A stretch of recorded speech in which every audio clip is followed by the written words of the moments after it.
A personal trainer from Aylesbury thinks that drinking sperm smoothies helps avoid getting coronavirus. Said I'm again, we gotta go. Take one, then I dash away from Popo.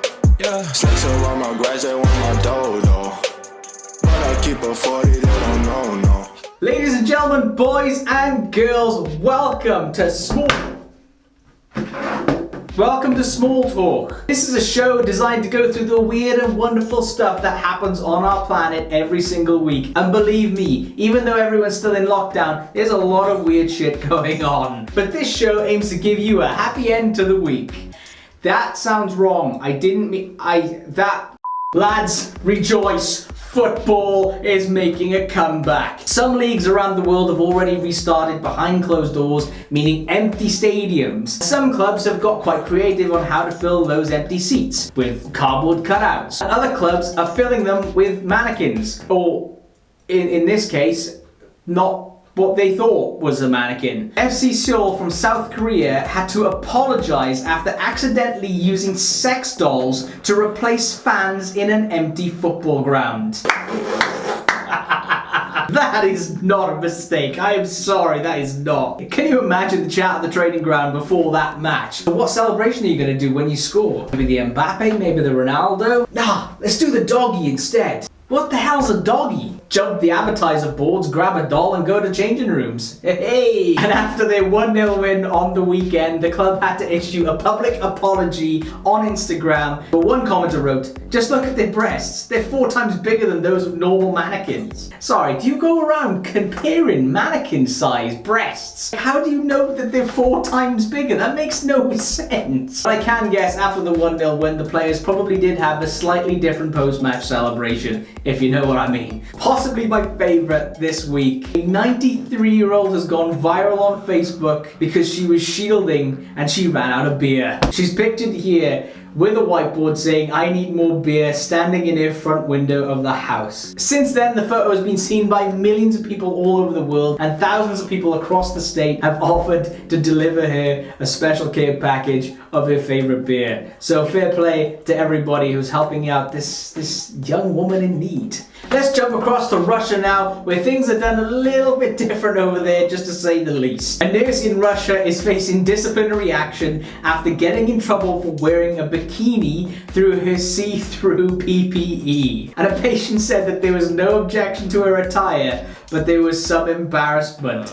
Yeah. Because the guy in the background on the right looks as if he's sitting there tugging one out, and the guy in the background on the bed probably woke up thinking he was in heaven. The nurse's excuse was that she was too hot to wear scrubs underneath the PPE gear, so opted for the bikini, not realizing how see-through the gear actually is. Surely she would have had to pass a lot of people to get to that ward first, dressed like that. Surely someone would have gone,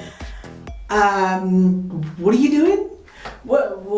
What's this all about? And now back to good old Blighty, Britain itself, with a story from seaside town Brighton, where a seagull has flown into someone's house and vomited all over their kitchen. The 2 female tenants were having a Zoom party with their friends in lockdown, when the seagull walked in, got spooked, flew around and then violently threw up in the kitchen. But my favourite part of the story is that one of the tenants got so worried that the seagull was going to steal her Love Island water bottle or do something with the bottle of champagne. Like, that's your biggest worry? There's a seagull vomiting all over your kitchen and that's what you're worried about? Is she joking?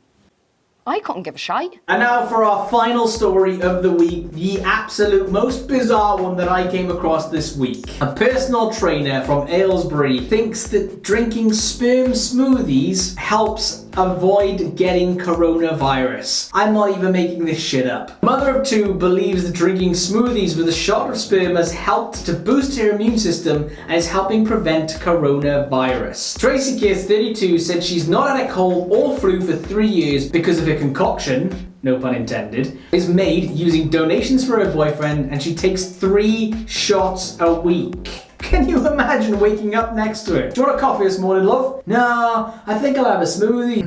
Get on with it then. She also says she puts it on her face to clear up her skin. Oh my god. Unsurprisingly, the remedy has not been verified by the World Health Organization. But can you imagine that day at the office when she walks in with one of her smoothies and her boyfriend in tow and is like, by the way, I can cure coronavirus. Yeah. She recommends that it's best to consume semen as close to production as possible to get the most nutrients and benefits. She dragged her boyfriend along to the WHO offices so her boyfriend could knock a fresh one out for the scientists to have a taste.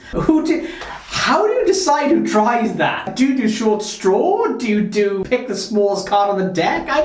What a shit day of work that would be. She often stores it in the freezer in an ice cube tray as her partner, who by the way does not want to be named, no fucking shit, are in a long distance relationship. You're telling me that he comes home on the weekend from a long week at work, she's there just like, what do you think you're doing? I just got home from work, love. What do you want? My ice cube tray is running low. You need to bash some out. I just come in, like, just calm down. No, just get on it, Nick. Get on it now. I need my protein. I need my shakes. And how do you even approach that conversation in the first place? By the way, I'm having a smoothie today. Do you want to help me make it?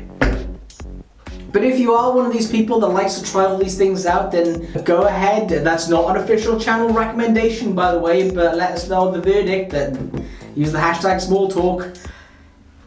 And that's the end of the first episode of Small Talk. Thank you guys so much for joining. If you want to leave a comment down below and join in the discussion, use the hashtag small talk, like the video and subscribe, and we will see you on the next show.